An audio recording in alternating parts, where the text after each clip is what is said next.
Hi, I'm Bill Patton with 720 Degree Coaching, and it's my distinct pleasure to have with me here Jeff Jacklic and Brent Abel of Web Tennis. And, what we're going to do is we're going to have a little conversation of start with kind of like the mindset stuff around money because, people have difficulty with that.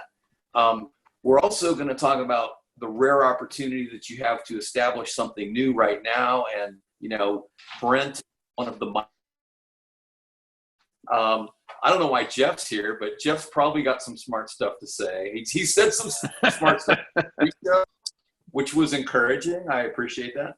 And then we're going to kind of go where the conversation takes us. We're going to tell our own stories of where we struggled and what you can learn from. Because, once hindsight's 2020. All right. So Brent, welcome. How you doing? I'm doing well, Bill. Thanks. Down here in the California desert, Mission Hills Country Club at our home down here. And going to be a nice day. Probably going to hit the mid 80s. So if you got a shelter in place, not a bad spot to have to do it. But I'm doing fine. I'm looking forward to whatever we kick around today. Yeah. You need a Jimmy Buffett song written about you. And then Jeff, how's it going?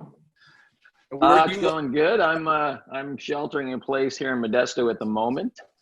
Although I will be heading up to Moraga right after this event. All right. So yeah, just you got to find your path in these interesting times. Absolutely. So I'm getting some people coming in, and I just want to reiterate to people who are watching that you can put a question in the box there or a comment, and then we may address that. So let's get it. Let's start into the mindset stuff, because I know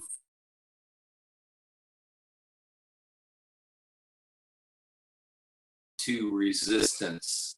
So where does that resistance come from, and how can you relate to it, and how do people overcome that? That's a wow. I'm proud of my question. Go. Go.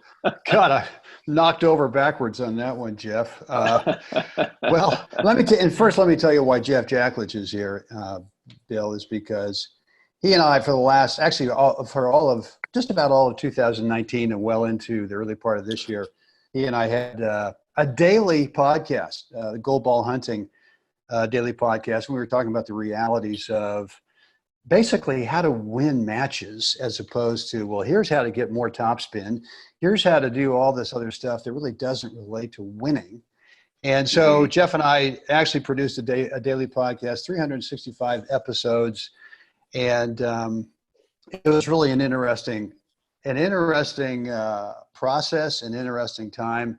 And I've actually learned a lot from Jeff, not only about my own game, but about the way that we can help other players as well.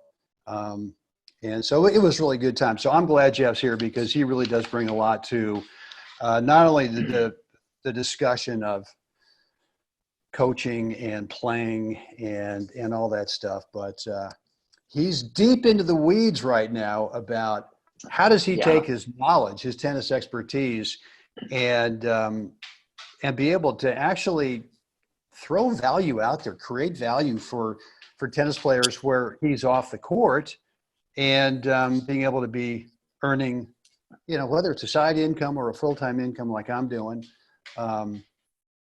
So I'm glad Jeff's with us, and thanks. So Steve. there you go. You're making it not glad. Come on, man. All right, so Jeff, why don't you attack that big hairy question I threw out there? Well, I think, the phrase, poverty mentality is such a subtle, it's a very subtle underlying and subconscious kind of deal. We don't want to get too woo-woo about it, but it is a subconscious thought process, and it's a program that you're running every day underneath everything else you're thinking, if that's what you've been programmed to think. And the programming is subtle. It can be, some people couch it in, every time I start to get ahead, something happens. The car breaks down. I finally got ahead $2,000 and the transmission goes out. I finally got and now I got my wisdom teeth got to get pulled. Blah, blah. I mean, so it's couched in something in that kind of, for a lot of people, it's in that kind of framework that it's that. Let's break in there. I want to break in on that one for a moment, because those things were going to happen anyway, but right. your subconscious colored the interpretation of it. Okay, so I just had to throw that in there. All right, so yeah, keep going on that. That's a really good thought. Well, that's the, and as you file that in that category, you're just increasing your belief that that's true, and that's all it is, right? It's a belief system. Some of it's subconscious, some of it's conscious, but when you tie the two together, you start thinking that that's the way my life works, is that I get ahead, I get whacked in the head, I get ahead, then I get whacked in the head with something else. So, and other things are just simply, I don't deserve it. I don't know how. I don't, all the other things that, the poverty mentality, or I shouldn't, there's just so many avenues that can take. And what you don't realize is that, it could be you're couched in, fear, that there's so many things in front of you. I don't know what to do first. And I can be a little bit guilty of that myself. Brent and I have been, at this now for a year and a half talking, and I'm embarking on a new challenge myself, just looking at this situation we're in right now, going, here we are, shelter in place. We don't know if this is going to last, another 30 days. The thing right now is it's going to go through April 30th now, I think, is the next, and then possibly through Memorial Weekend. So I just kind of finally go ahead. Yeah, I mean, no, that's good. I mean, I think we got a lot from you right there, and I want to kind of, we've got an hour. I mean, we actually have less than that. I have a hard stop at 9:00 here. So anyway, now, it's funny because as we were preparing for this, my tapes were running, and the thought the reoccurring thought that I have is, oh, that stuff never works for me. Bingo. Oh, those guys. Those expert guys, they're good at that, and they know how to do that. And every time I try it, it doesn't work for me, So, and then part of my history is I used to get wowed by multi-level marketing stuff, and I finally had to go, all right, never again will I be wooed by multi-level marketing. It's built on something that's not real, So yeah, I mean, if you've been burned by stuff, then you have to own that history that you have, and you have to be able to say, I need to recover from that way of thinking. Part of my history was a friend of mine and I were coaching each other. We were doing life coaching, and a friend of his had made this residual income with ebooks, and so we were talking about that. And so I kind of went on this mission of trying to build a residual income through book sales. And I'm starting to learn a lot more about how effective that is and what to do with it and all that. But I started really bumping into this stuff in my programming about,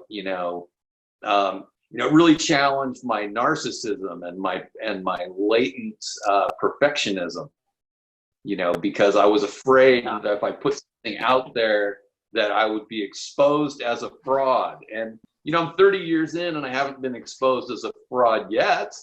So well, just give Jeff and I a couple minutes, Bill, and we can work that over pretty good.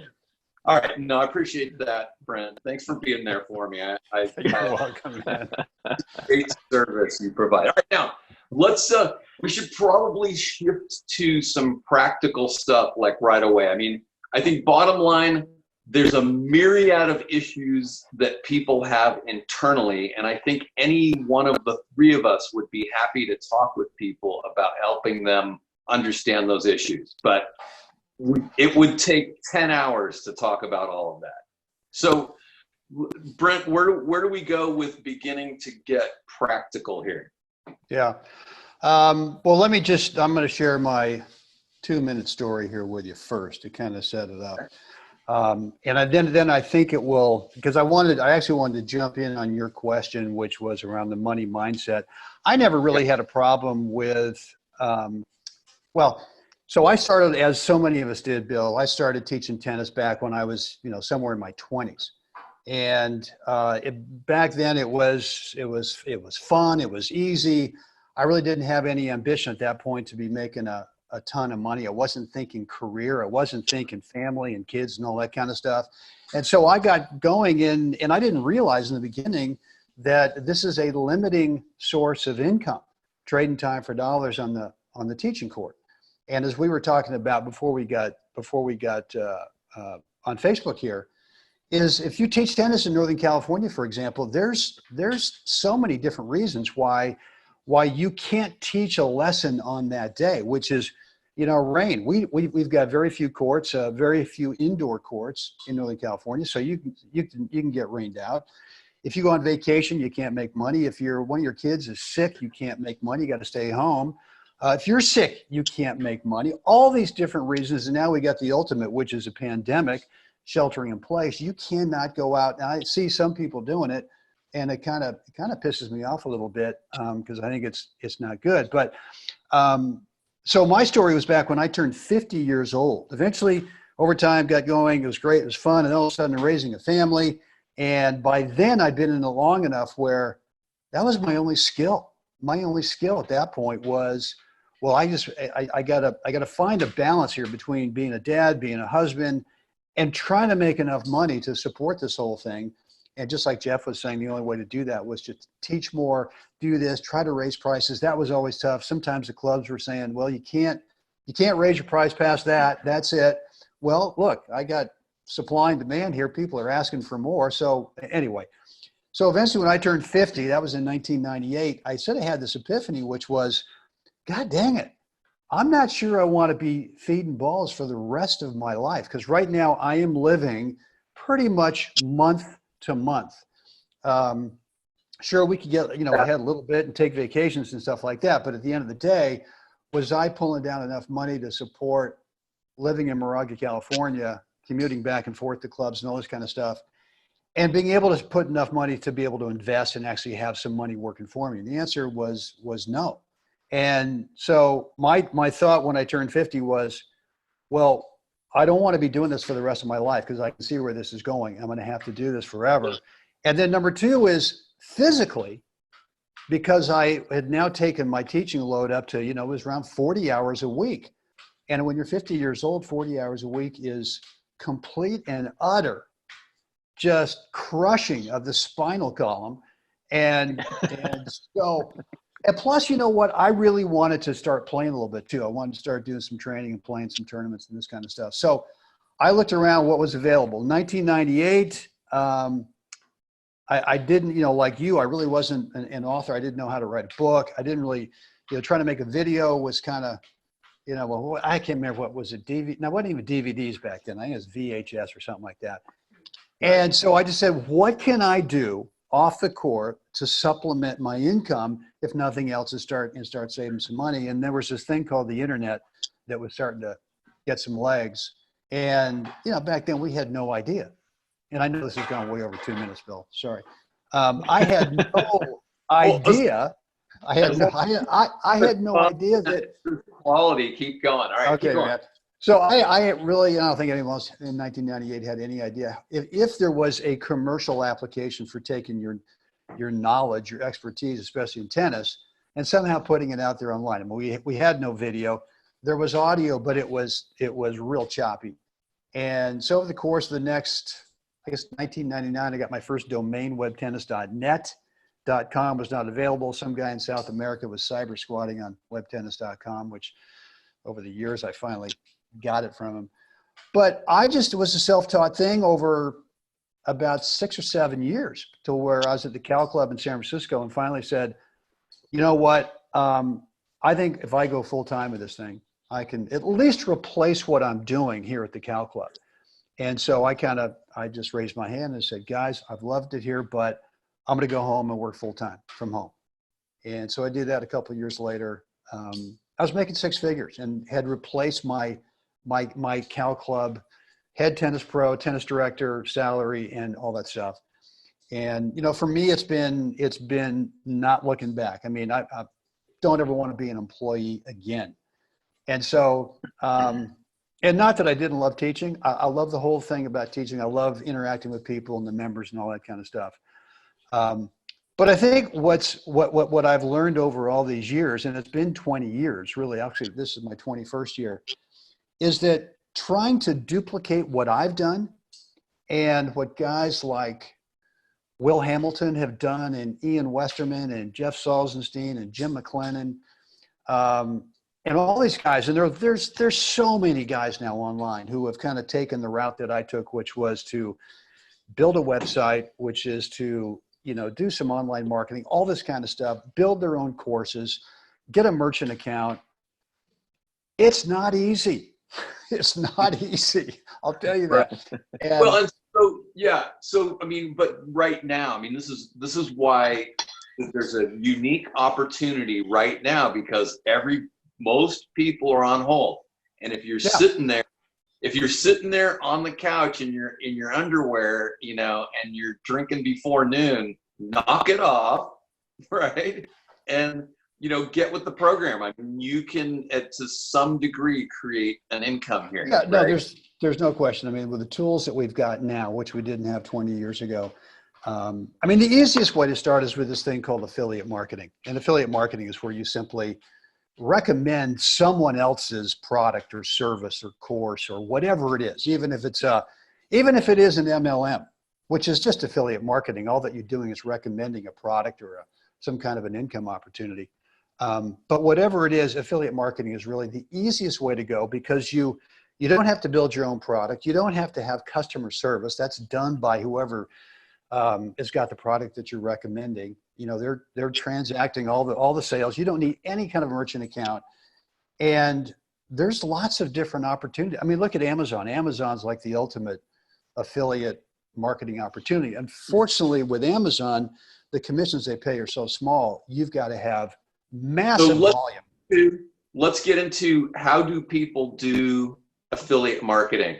And then we got to remember to let Jeff talk too in a little bit. You're talking. Brenny's the guy here. He's the guy to talk about that. I mean, while you're talking, Brent, I'm looking at Jeff. But keep going. Well, so how do you get going with affiliate marketing? Jeff has learned a lot of this stuff over the last year and a half, and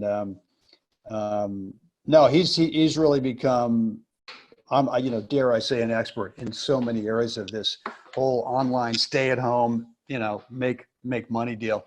But affiliate marketing is, so for example, let's use the Amazon thing as an example. I mean, you can go to Amazon and you can sign up to become an affiliate of theirs. And basically what happens is they will give you a unique, tied only to you, URL.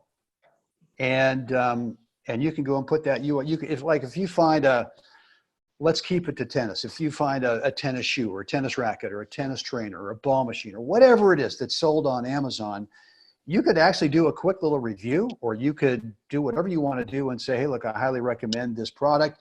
Here's the link, go over and check it out. And someone goes over there, and if they buy it, Amazon gives you some money. They pay you a little commission. You could sign up you could sign up as an affiliate with someone like Will Hamilton or Ian Westerman. And these guys are producing big time courses that if you recommend them to other tennis players or other tennis pros, and they've given you your own unique URL, your affiliate URL, if someone clicks on it, on your URL, and they go in there and buy it, they pay you a 40, 50% commission on what could be a $100, $200, I've seen as high as $500 course. Well, if you get good at that, if you build up a little audience, and we now can build up audiences for free on YouTube, on Facebook, on Instagram, on Twitter, all these social media sites, you can, if you're prolific about putting out high quality stuff on these social media sites, and then eventually, and you build some trust with your audience because they love your stuff, and then you make a recommendation one day to, hey, I think you might like this, go check it out. Next thing you know is your bank account gets a little church. Application to become an affiliate of Web Tennis. Well, Bill, it depends. It just, it's really a tough deal. also offer this? Does Web Tennis have an affiliate program? Right now, no.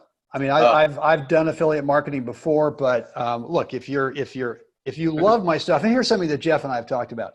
Okay. One of the things that we have hesitated about doing affiliate marketing with other teaching pros is just the whole thing. Like, we're also proprietary with the way we teach, the style we teach, what kind of technique, what kind of strategies, tactics, mindset, physical. And a lot of the stuff that we have an opportunity to recommend, I don't 100% believe in.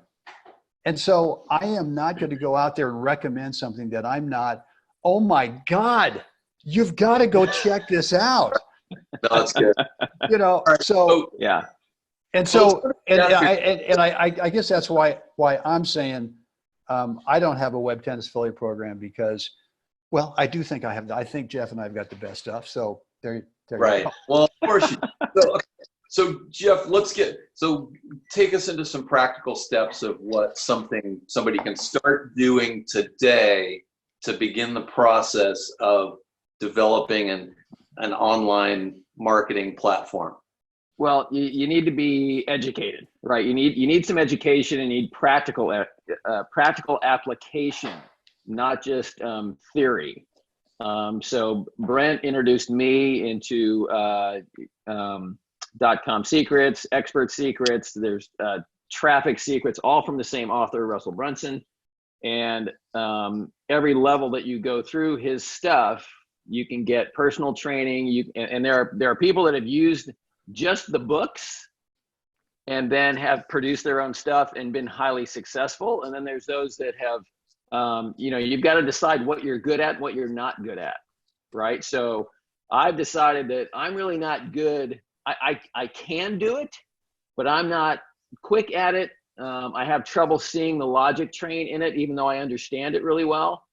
And so I'm hiring a guy to help build out some stuff right now that then in about a week and a half, we'll launch that part of it. So then I'm just going to be working kind of the front desk, right? So people who are interested are going to click through, and then I will get that notification and all the automatic email responses. So there's a way to do this that you don't have to be a genius to do it. You don't need to know programming or any of it. There's plenty of help out there for people to go through, and it's from inexpensive to very expensive. And you just have to find, I know this is kind of a loose interpretation, but you have to find and decide what it is you're good at, what it is you're not. You got to know what you're not good at, what challenges you face. For me, I get challenged overwhelmed by the information.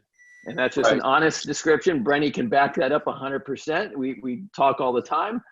And I kind of look at it and kind of go, I don't know where to start. So I finally made a decision. I need a personal coach to literally talk me through this day by day. And so I end up at this other place. The other revelation is as we're sheltered in place here, is if you don't take any action, nothing changes. And so I looked at this and went, as you look back, the crash of 2008, the companies that rose out of the ashes that were actually started at that crash, Uber was one of them. I think, there's a list of 4 or 5 that are multi-billion-dollar companies right now that started during that crash. And as you go back through history, you can just look at all these things that kind of rose during these times where everybody's panicking. And so I'm looking at this kind of going, here's your opportunity, Jeff. Does it suck right now? Yes. Who's going to want to purchase and learn? Brenny and I were talking about this yesterday. Who the hell really cares about their slice backhand right now? I mean, really, and can you promote something like that and get people to purchase when they're really worried about where's my next roll of toilet paper coming from because all my neighbors bought it all. And that just goes down the line, right? Food, I'm not making any income and all that. So I decided I need to reach into my own, my own pocket and go, I need to take the reins myself and jump in and be accountable to me, not accountable to Brent, not accountable to you, not accountable to my family, nothing. It's like there's a moment where you cross over and go, I'm better than this. And I know 60 days, 90 days from now, things are going to be different because I'm taking action now. I'm going to take action every day. Yeah. Well, no, and that's great. And you know, the other interesting thing is there's kind of a difference between perception and reality. I know there are people out there who somehow believe that I make $10,000 a month selling books, which, you know, is No? no, I really don't sell 10,000. But no, but people have this perception of that, and that's fine. You know, people have, and their biases. That's okay. It doesn't bother me. But it is an interesting thing. Now, you know, I naively thought that selling books was going to be the thing, right? And so now I have to shift, and I've created courses, but honestly, my courses haven't been selling as much as I'd like. And then for those of you who are watching Facebook, you can see Brent already put the affiliate link in there, but I'm going to put mine in there, and you know what to do. Okay, anyway. So, but that was. Well, then let me get mine out of there. That was very cagey of Brent to do that, and sir. But no, I mean, everybody's got to start somewhere, and you know, even though I've been kind of in this game since 2014, it's not a long time. I mean, and so it takes time to build, and you kind of have to go one piece at a time. But it brings back that Chinese saying, the best time to plant a tree is 20 years ago, and Right. the next best time is today. Right. So the idea is planting trees. So I would say action item number one is get that Expert Secrets book, which I purchased yesterday at the recommendation of Brent Abel, the maestro. All right. So, Hey, look. So what did we talk about yesterday? We talked about. Look, you've already got products. You've already got books. You've already got courses. You just mentioned. You just need to learn, to be taught. Well, how do I take all these assets that I've created and put them in an order that would lead someone to pick up one of your books at whatever it is, a couple of bucks. I don't know what you normally sell them for, but whatever it is to get them started buying from you and start them. And once you get them to open up their wallet and they put a credit card in there, I mean, that's the toughest sale. And so the first one's always got to be pretty small. And then from there, you can start to lead them into some of the other great stuff, other value that you've already produced. And all that you need, Bill, is just to learn or to be taught how to do that. So mostly this talk isn't really for you people who are watching. This is really me getting free coaching.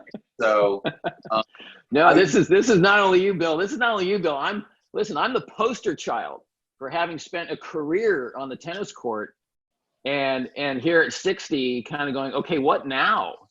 Yeah. And looking at it, kind of going, okay, this isn't panning out, you know, the way, and you realize how fragile the industry is. You know, we've, you know, I mentioned this earlier, you know, we failed miserably as an industry, educating our clients that we stand on the court with that a tennis lesson, the best tennis lesson you can take is someone standing across the net from you, feeding you balls. We failed miserably by promoting that vision is the best tennis lesson you can take. And we know now, obviously, that there's so many different avenues that coaching, as opposed different than let's say teaching, right? Teaching a technical lesson, feeding balls and doing that, as opposed to coaching. And coaching is a different animal, right? That's guiding somebody through their process, watching them play, being involved in it, and kind of managing their journey as a player. And now a player is anybody that's playing a tournament. So Brent and I, we focused our efforts at, you know, there's a whole group of players out there, senior players that are playing the senior national tournaments who are struggling first, second, third round, have never been in the hunt for a national title, hence the name Gold Ball Hunting, because if you win a national senior title category 1, you win a gold ball, right? So there's tons of players out there that play these, you know, that lose first and second, third round. And we thought, you know, these guys and gals, they're missing some ingredients that they don't know because they keep circling back saying, oh, I think I need more topspin on my forehand. And the pro they're taking from is also saying the same thing, but yet it's not moving the meter when it comes to winning a match. So we took our focus and went that direction. Okay, so here's what I'm hearing from you um, is that you have to go beyond conventional wisdom. Way So, beyond. so think about it differently. What's the missing piece, not what's everybody else doing? Because like What? criticism that I have of some of these online coaching outlets is you get the online power forehand, right? And the ultimate power forehand. And then my first question is when, where, what ball, to where to hit it to, right? I mean, so it's like here's a 450 cc engine, go fast. Right. Like, well, no, it has to be connected to a transmission that's inside of a car that has, so Right. yeah, we're selling lots of engines. So Right. I think Jeff, let me just say something. Go ahead. Jump I just in. want to add to what you were saying, is that what Jeff was describing there was identifying a group of players that you like to work with, and for us it was that pretty small group, right? It's national. It's players who are playing the national events who were only getting through a round or two and really want to start getting into the quarters and start hunting for a ball. And so in terms of everyone else trying to figure out, well, what can they do to have some kind of an at-home business is the first thing is and you're going to read this, Bill, when you get your copy of Expert Secrets, is who do you actually want to serve? Who is that person? You can't say, well, I want to serve every and any tennis player out there. You've got to really niche it down. You got to find a group of players that you want to work with, and you got to come up with, what is called the avatar. But you got to find a person that is your ideal student. And then once you find that student, which Jeff and I did, we knew that, well, we want this national senior player. Well, how can we best serve them? What's the result they want? And what that sort of morphed into was, rather than us being on the court with them, is they would take video of them playing a match.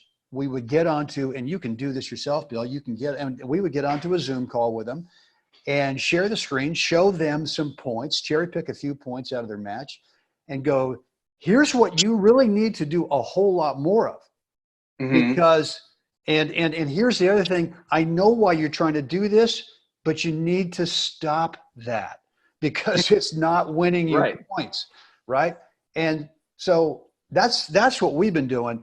But I would encourage everyone to sort of take a moment and think, well, who do you really want to serve? And it's kind of tough with club teaching pros because you've got this built-in audience already, and it's a myriad of types of players, right? From absolutely beginners, right, to good top either juniors or good top senior players.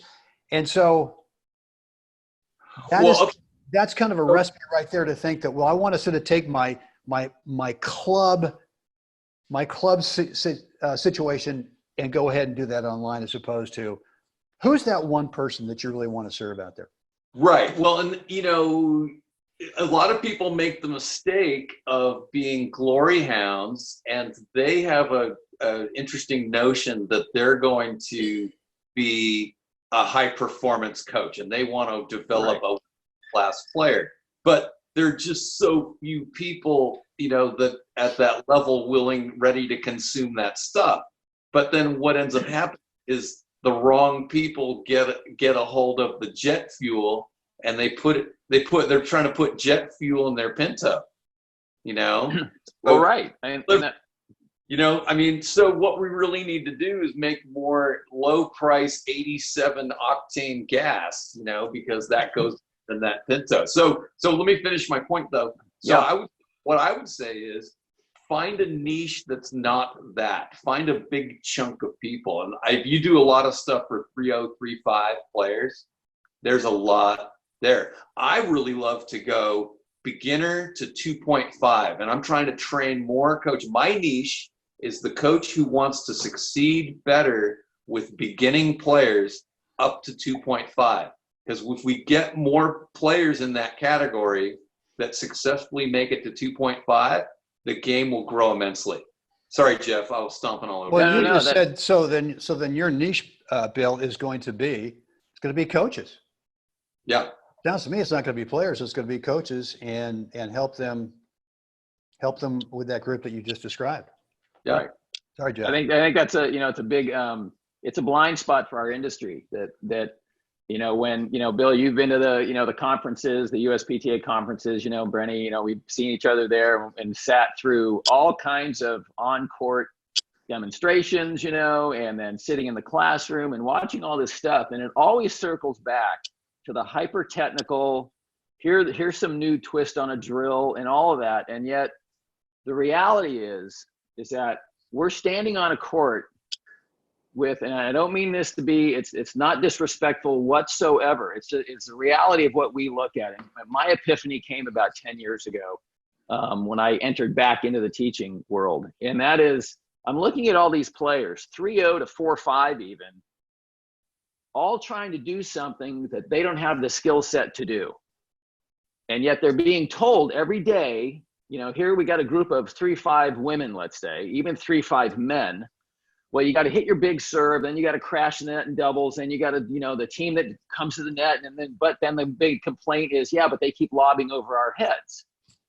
And so as I'm watching this whole thing unfold, I'm going, well, it's very simple why they're lobbing over your head, because you don't have the skill set to actually inflict any pain when you're coming forward. But you're doing this in a drill session. You're doing it in a clinic. And so they go play and they do this thing, and there's no chance they're going to win. Right. So okay. I got to do this. So you get a 57-year-old 3-0 woman going like this. Right. Right. And can't figure out why your elbow hurts. Then the other thing is we get a lot of pro mimicking. If Rafa does it, if Djokovic does it, if Federer does it, Serena does it, I'm going to do it. Right. Well, we also get the first thing, and again, I can't even count how many times that Brent and I have heard this from our clients. And that is, my pro, the first thing, my first lesson was, he wanted to roll my grip around, and get that modern forehand going. And Brent and I are just like, we're like, what are you kidding me? Let me show you who's winning your age category, and you won't see one modern forehand.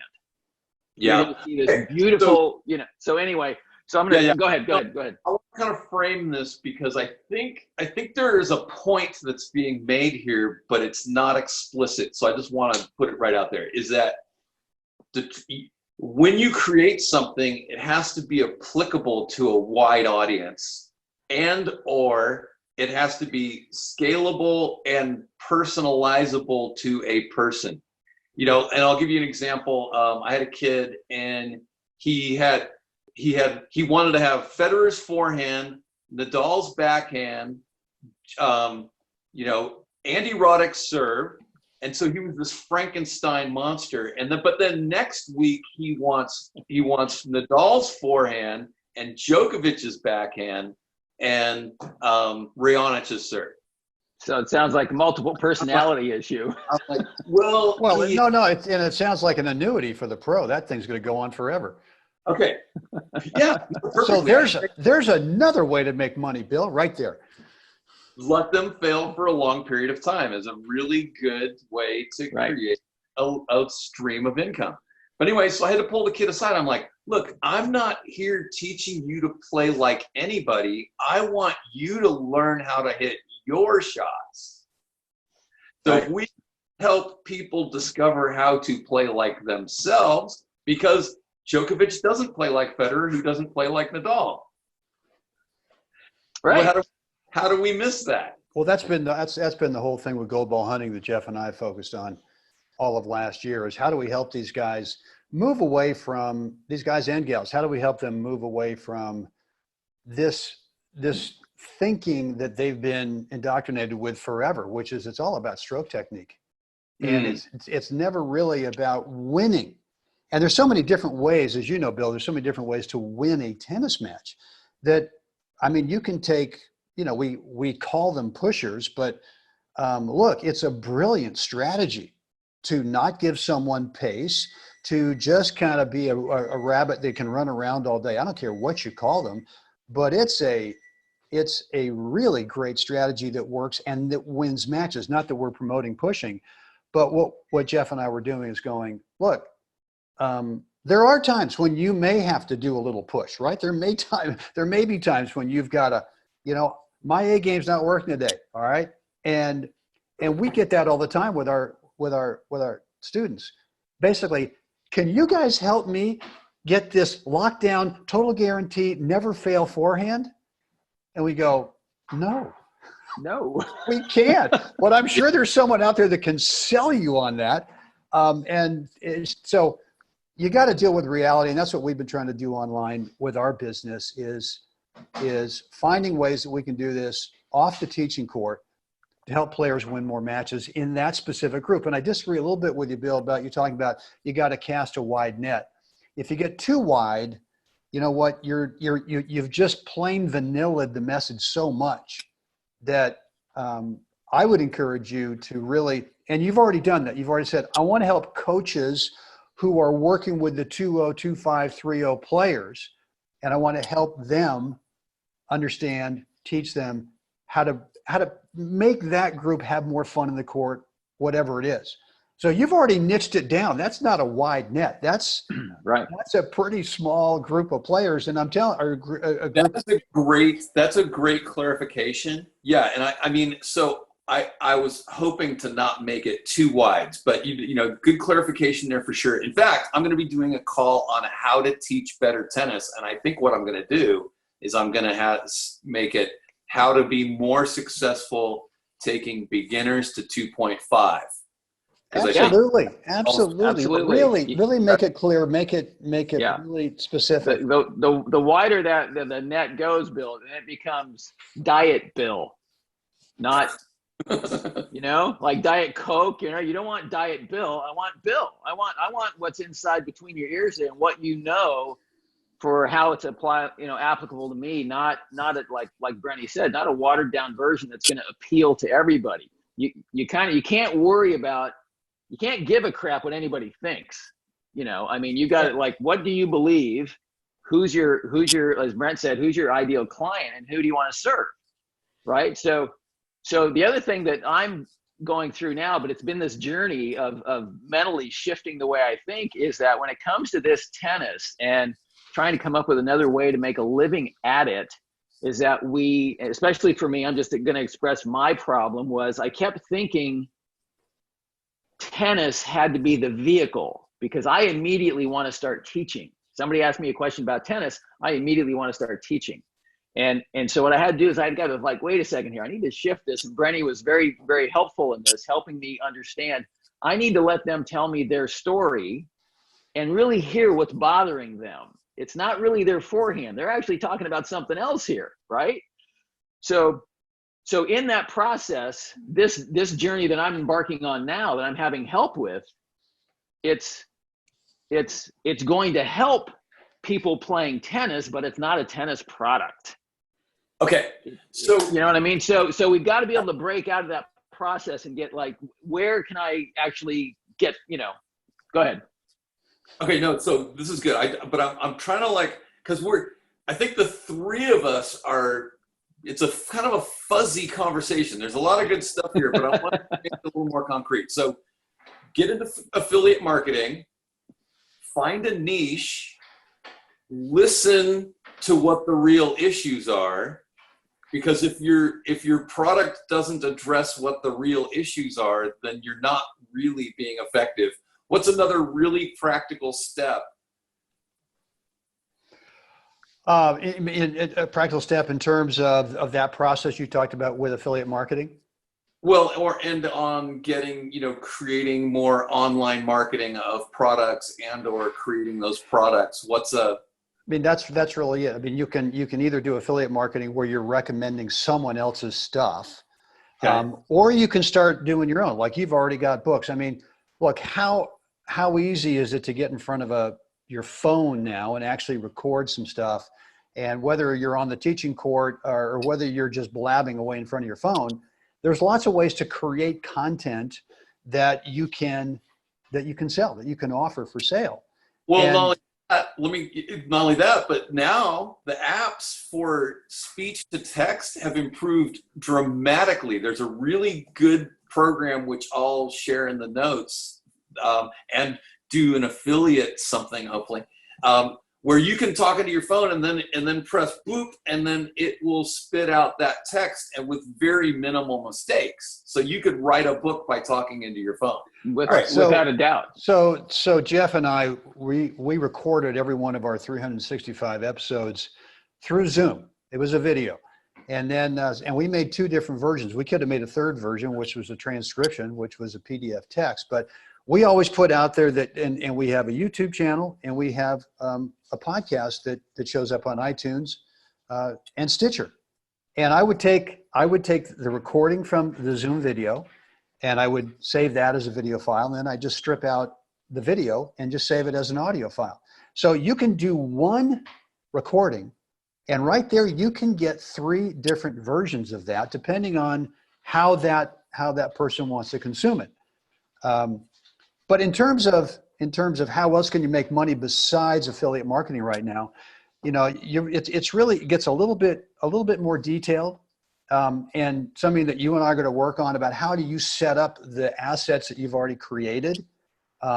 You are going to need a funnel, and for you to be able to get your expert secrets affiliate link, I'm going to have to get you signed up for ClickFunnels, but that's an easy no-brainer.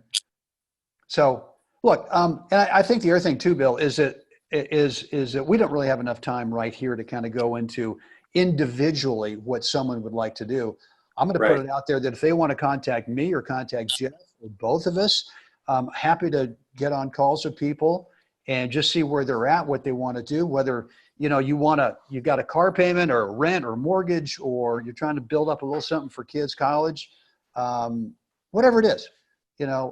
Let's kick it around and see if we can't help you guys figure out a way to pretty quickly get that started. All right, very good. So why don't we summarize this conversation? All right. So Jeff, what's the number 1 takeaway from this talk?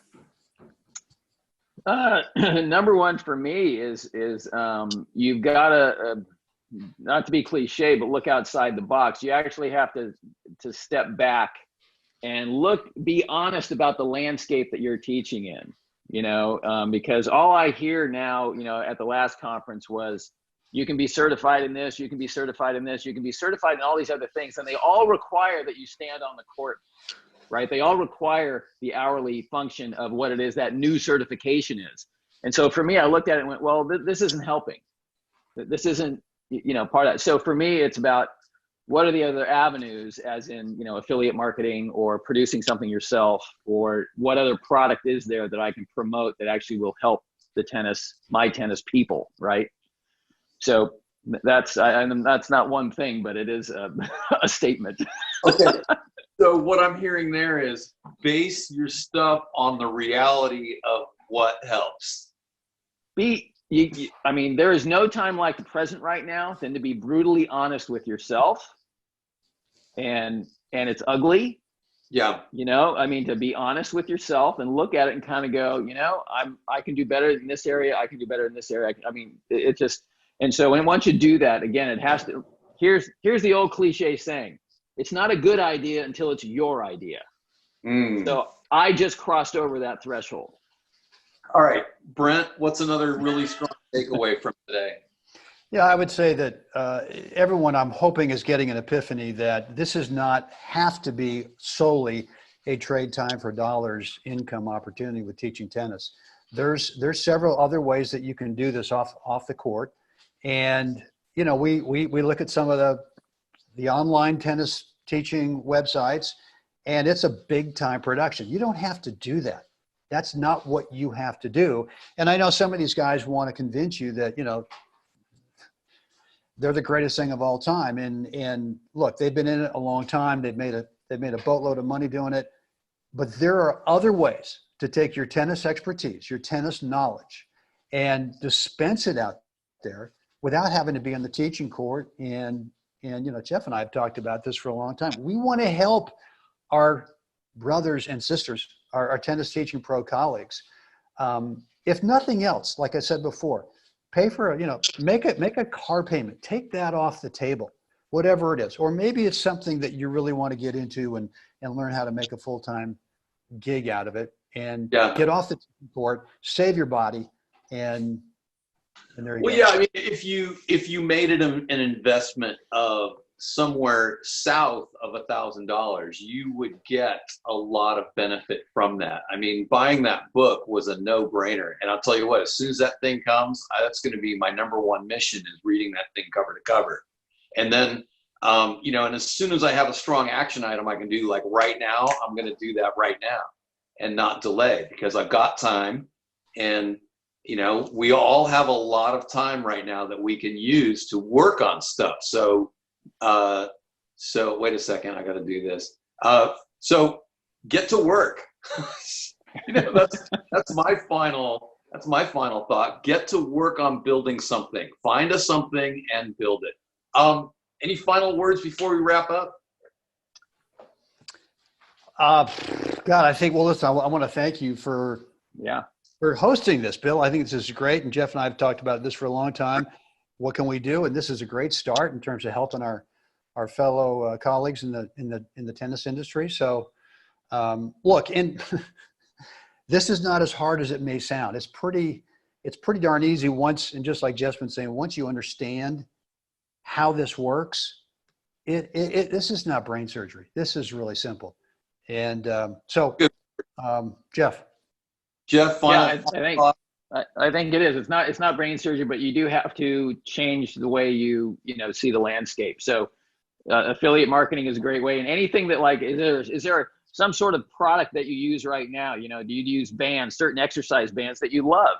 You can probably become an affiliate for that. And the people that you teach trust you. So you're not marketing something that you don't believe in. So as you look around your office and you see the stacks of tennis balls and you see all this stuff and your exercise balls and all this stuff, like, wait a second here. There might be I might have 6 things in here that I could become an affiliate marketer for, sitting in my office right now that I've never even thought about. So that's, Awesome. Yeah. And you can get some bucks, on a monthly basis. So, all right. Hey, thanks guys. I'm honored to have you on. And thanks, Bill. If you're watching me live right now, the next thing that's coming up is we're going to do a thing on spec tennis, so that because all these desperate people who are hitting balls in their backyard, can make the transition to playing spec tennis in the street. That'll be awesome. All right. Thanks guys. Take care. Have a good one. See you, Bill. Say it. Thanks. All right. Bye-bye.